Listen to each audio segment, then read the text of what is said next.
The store was almost empty. In New Salem, Illinois, the shelves that once promised a future had become evidence of a young man's ruin.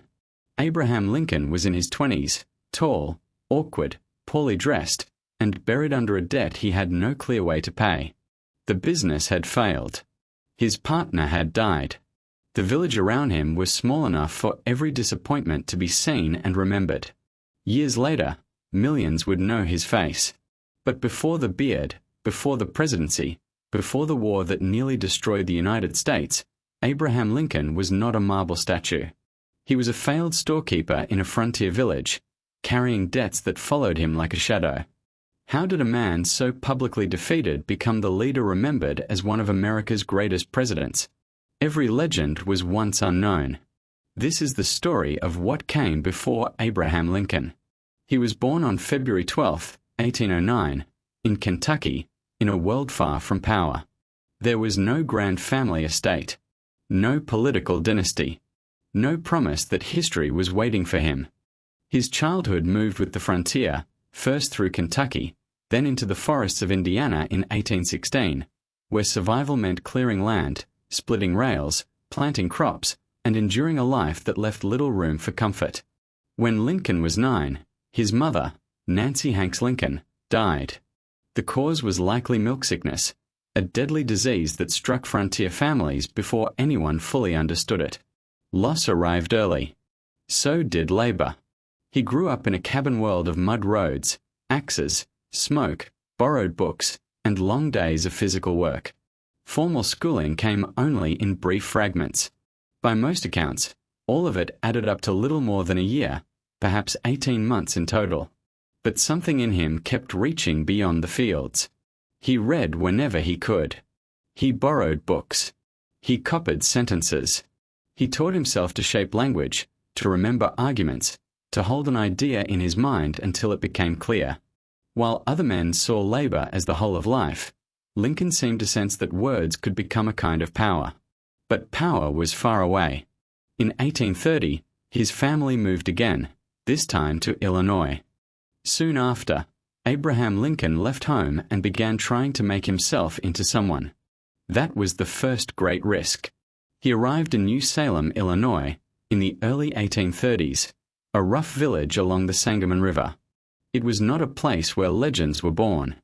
It was a place of mill workers, merchants, farmers, boatmen, and men trying to survive a hard economy with harder hands.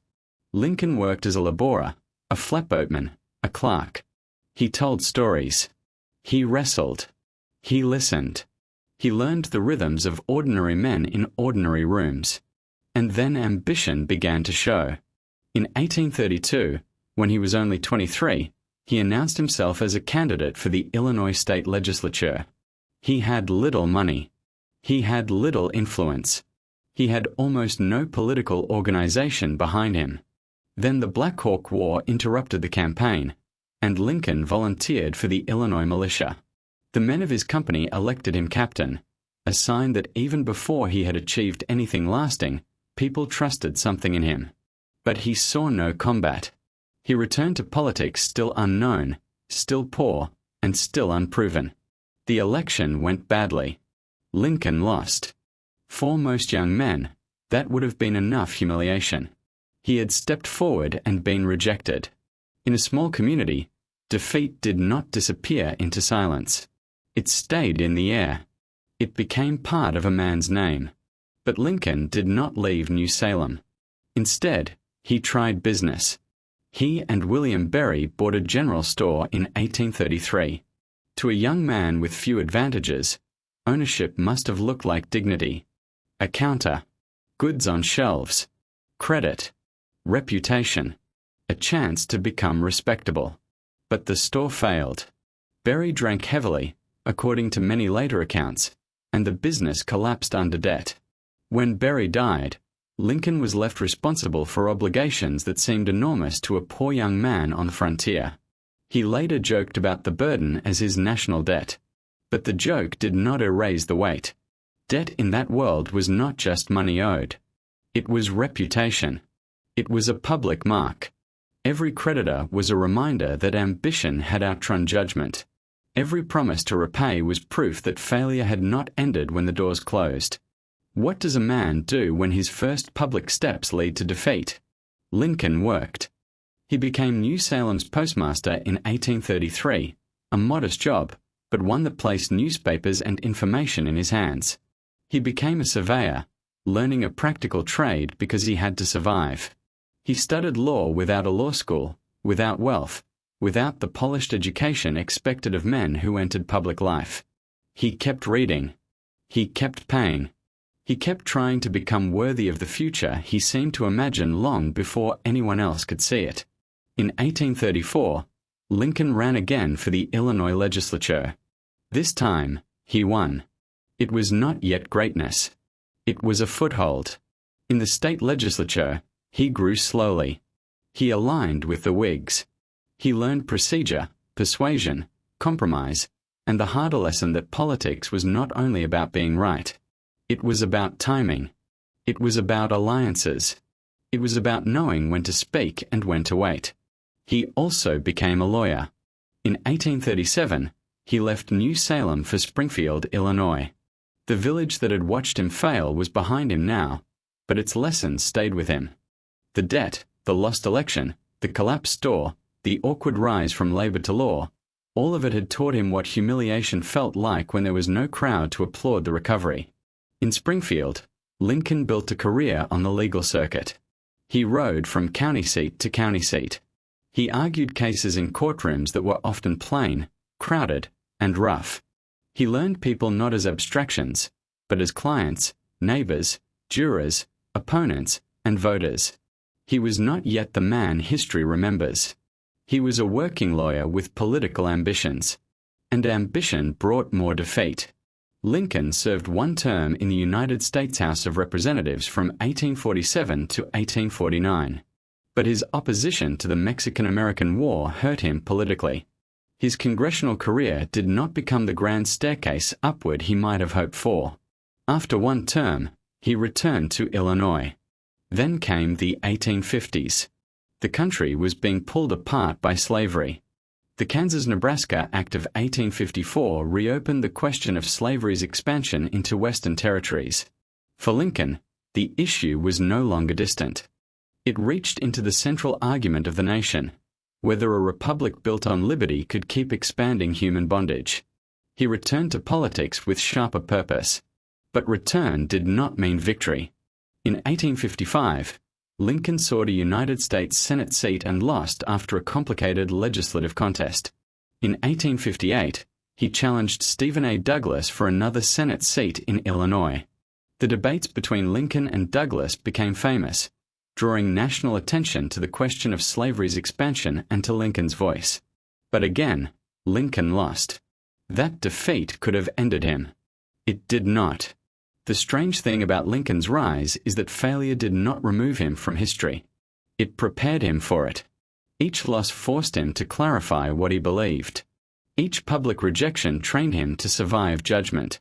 Each debt, each defeat, each return to ordinary work made him harder to flatter and harder to break. By 1860, the failed storekeeper from New Salem had become a national Republican figure. He was not the most famous man in America. He was not the most radical. He was not from the country's old centers of power. But he carried something powerful into the Republican convention in Chicago, a record of self-made discipline, a reputation for honesty, a clear opposition to the spread of slavery, and a political style that could hold together people who did not agree on everything. He won the Republican nomination. Then he won the presidency. But the prize came wrapped in catastrophe. Before Lincoln even took office, Southern states began seceding from the Union. By April 1861, the Civil War had begun. The man who had once failed in a village store now faced a divided nation, a collapsing constitutional order, and a war whose cost would be counted in hundreds of thousands of lives. This was the price of power. Lincoln did not enter the presidency as a myth. He entered it as a man shaped by losing. He knew the feeling of standing in public after defeat. He knew what it meant to owe more than he had. He knew how slowly trust was built. He knew that words mattered most when the world was breaking. On January 1st, 1863, as the war entered its third year, Lincoln issued the Emancipation Proclamation, declaring freedom for enslaved people in areas still in rebellion. It did not end slavery everywhere at once. It did not end the war, but it changed the meaning of the war and placed emancipation at the center of Union victory. Later that year, at Gettysburg, after one of the bloodiest battles of the war, Lincoln spoke for only a few minutes.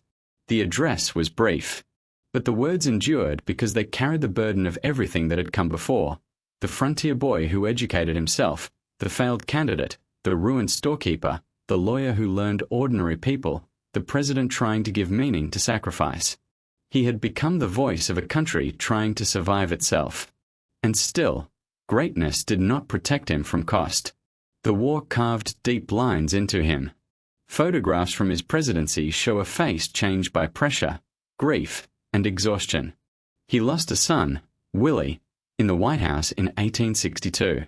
He endured military disasters, political attacks, cabinet tensions, and the daily knowledge that his decisions sent men to die. The legend was not built from triumph alone. It was built from endurance.